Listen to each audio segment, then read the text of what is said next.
6 أيام بس على مونديال، وأنا صحيت دلوقتي على خبر وجعني. لينارد كارل نجم بايرن الصغير اتصاب في تدريب جيرماني. ناجلزمان طلع قال الوضع مش حلو وراح المستشفى يعمل أشعة. هقول لكم بعد شوية القرار اللي ما حدش بيتكمى عنه، وبس استنى الجامد.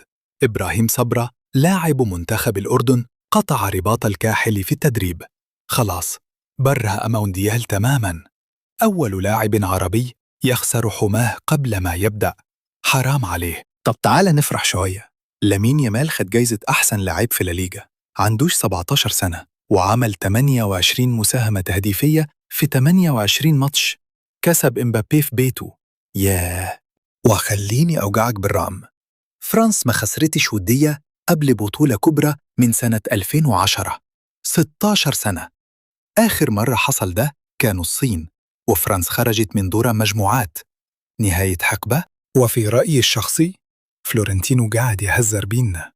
هيرفع عرض 150 مليون يوم الثلاث على أوليس، وأولي هونس رئيس بايرن قال ولا ب200 مليون.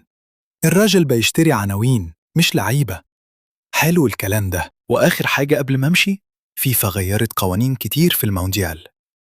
الجون لو مسك الكورة أكتر من 8 ثواني ركنية للخصم. التماس لو اتأخر الكورة للخصم.